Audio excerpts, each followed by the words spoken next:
जन्म स्थान से दूर सफलता के योग, वास्तु और धन प्राप्ति का संयोग। जब तक आप स्वयं पर विश्वास नहीं करते, तब तक भगवान भी आपकी कोई मदद नहीं कर सकता।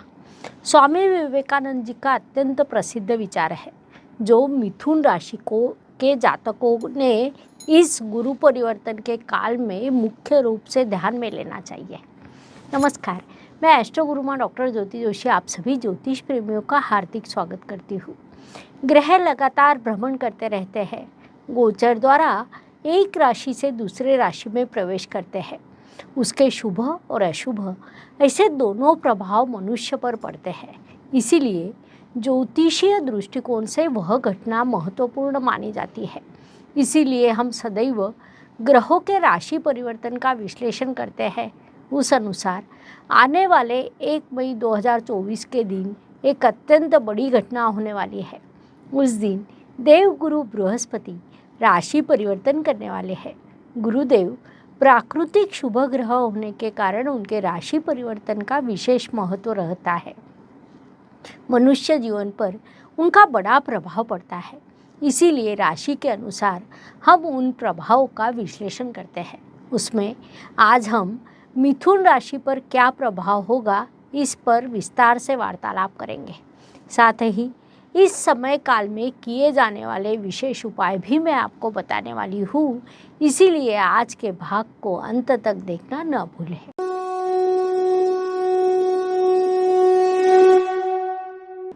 सबसे पहले हम कुंडली के रचना के संदर्भ में महत्वपूर्ण जानकारी प्राप्त करेंगे, ताकि इस गुरु परिवर्तन का महत्व आप अच्छे से समझ सकें। सच कहा जाए तो केवल प्राकृतिक कुंडली का अध्ययन करें तो वह हमें विभिन्न प्रकार के संकेत देती है। कुंडली के नवम स्थान को हम भाग्य स्थान कहते हैं। पूर्व जन्म का जो संचित होता है वह भी इसी स्थान से दिखता है। ऐसे नवम स्थान का स्थायी कारकत्व गुरुदेव के पास है। कुंडली के दशम स्थान को कर्म स्थान कहा जाता है, अर्थात जीवन में आप जो कर्म करने वाले हैं उस कर्म का हिसाब वहाँ पर होता है। वह हिसाब करने का काम शनिदेव का होता है, अर्थात हमारे कर्मों का पूरा हिसाब उनके पास होता है, क्योंकि प्राकृतिक कुंडली के कर्म स्थान का स्वामित्व उनके पास है। अब इन दोनों का सामूहिक परिणाम एकादश स्थान अर्थात लाभ स्थान या इच्छा पूर्ति के स्थान से व्यक्त होता है। भाग्य और कर्म, इन दोनों के एकत्रित परिणाम को लाभ कहते हैं।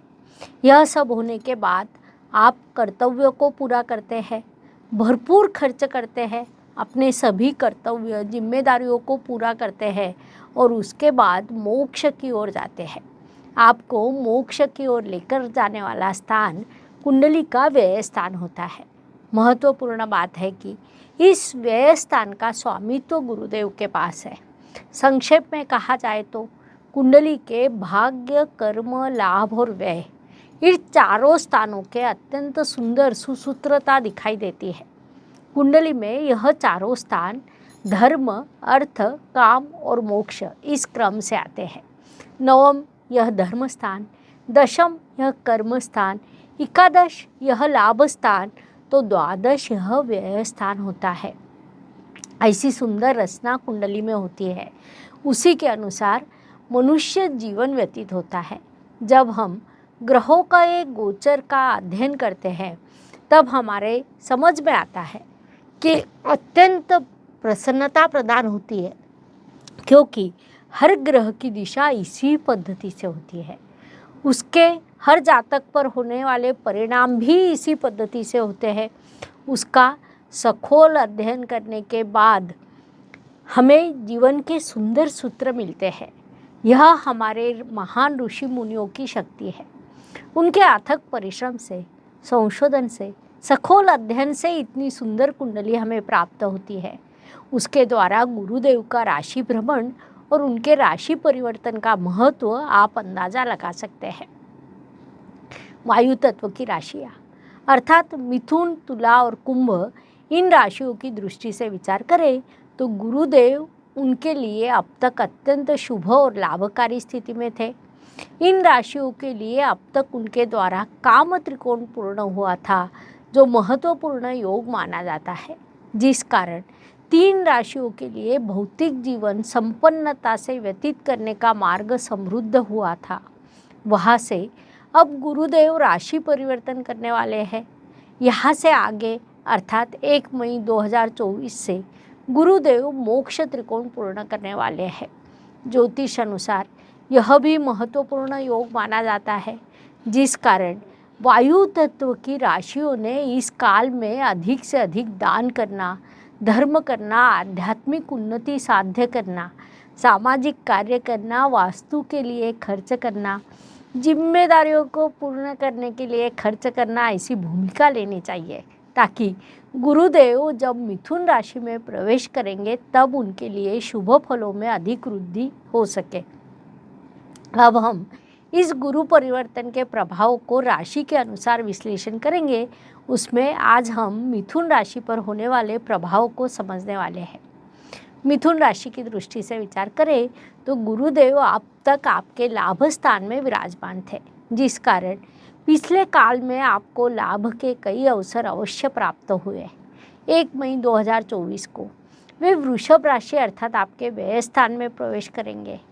1 मई को वृषभ राशि में प्रवेश करने वाले गुरुदेव शीघ्र ही 6 मई को अस्त होंगे और उसके बाद 1 जून को उनका उदय होगा। 12 जून को वे रोहिणी नक्षत्र में प्रवेश करेंगे। जैसे आपको पता है कि रोहिणी चंद्रमा का नक्षत्र है, जिस कारण वहाँ से गुरुदेव के शुभ फलों में वृद्धि होगी। 9 अक्टूबर को गुरुदेव वक्री होंगे, पुनश्च 4 फरवरी 2025 को मार्गी होंगे।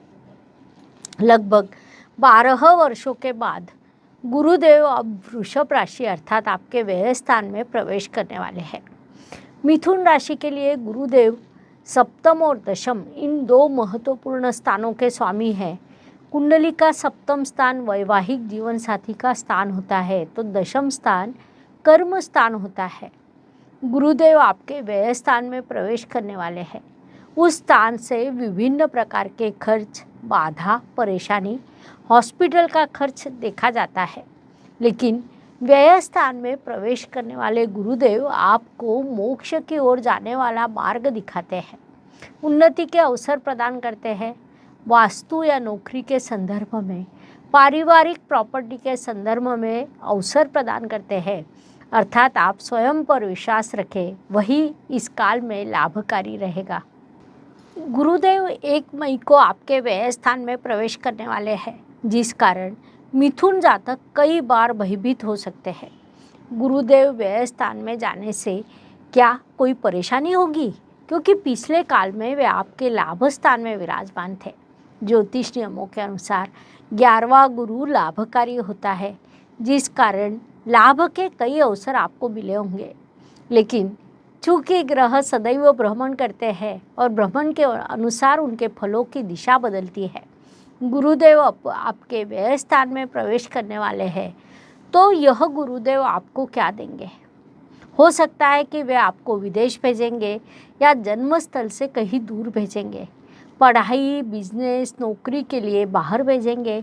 उससे आपको दीर्घकालीन लाभ भी प्राप्त होगा। अर्थात इस काल में बाहर जाना आपके लिए उचित हो सकता है। इस बात को मिथुन राशि के जातकों ने मुख्य रूप से ध्यान में लेना चाहिए। जैसा आपको पता है कि गुरुदेव को कुल 3 दृष्टियाँ होती है। स्थान के साथ उनकी दृष्टि महत्वपूर्ण मानी जाती है, क्योंकि उनकी दृष्टि को अमृत दृष्टि कहा जाता है। उस अनुसार व्यय स्थान में प्रवेश करने वाले गुरुदेव की पंचम दृष्टि आपके चतुर्थ स्थान पर होगी। कुंडली के चतुर्थ स्थान गुरुदेव का पसंदीदा स्थान होता है। स्वयं सुख समाधान से रहना और दूसरे को आनंद देना, यह गुरु का मूल मंत्र है। अर्थात चतुर्थ स्थान पर दृष्टि डालते समय गुरुदेव आपके लिए वास्तु योग, वाहन योग, मातृ सौख्य के योग, घर की सुख शांति के योग निर्माण करने वाले हैं। संक्षेप में गुरुदेव की इस दृष्टि से शुभ परिणाम प्राप्त होंगे। व्यय स्थान में प्रवेश करने वाले गुरुदेव की सप्तम दृष्टि आपके 6ठे स्थान पर होगी। कुंडली के षष्ठ स्थान से हम नौकरी, कर्ज, प्रतिस्पर्धी, शत्रुओं की स्थिति को देखते हैं। इस स्थान पर पड़ने वाले गुरुदेव की शुभ दृष्टि से नौकरी में आपका कर्तृत्व बढ़ेगा, नौकरी में सफलता मिलेगी, सहकर्मियों से मित्रता होगी, वरिष्ठ के साथ रिश्ता समृद्ध होगा, कर्ज की आवश्यकता है तो वह प्राप्त होगा। कुल मिलाकर गुरुदेव की इस दृष्टि से शुभ परिणाम प्राप्त होंगे। व्यय स्थान में प्रवेश करने वाले गुरुदेव की नवम दृष्टि आपके अष्टम स्थान पर होगी, जिस कारण आपके लिए प्रॉपर्टी से धन लाभ के योग निर्माण होंगे। आप संशोधन क्षेत्र में कार्यरत हो तो उस अनुसार शुभ अवसर प्राप्त होंगे। विभिन्न संशोधन कार्य इस काल में आप कर सकते हैं। प्रॉपर्टी से धन लाभ होना, ऐसा भी एक शुभ योग निर्माण होगा। जैसा हमें पता है कि गुरु दाता है, वह देने वाला है। उसकी यात्रा कुंडली के किसी भी स्थान से शुरू हो, कहीं से भी उनकी देने की इच्छा होती है।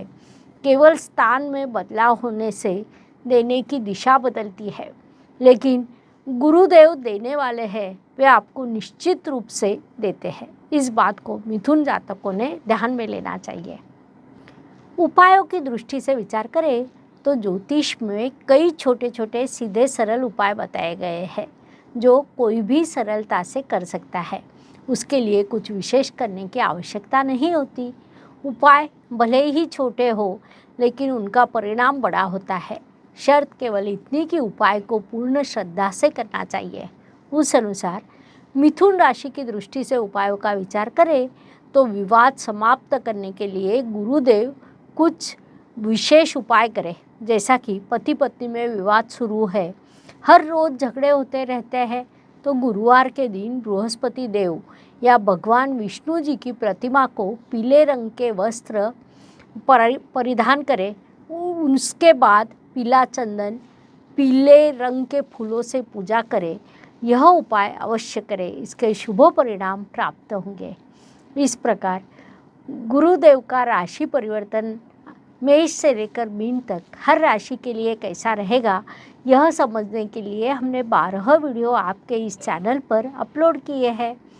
लाइक, शेयर, सब्सक्राइब करें। कमेंट में जय गुरुदेव लिखना ना भूलें। धन्यवाद। शुभम भवतु। जय गुरुदेव।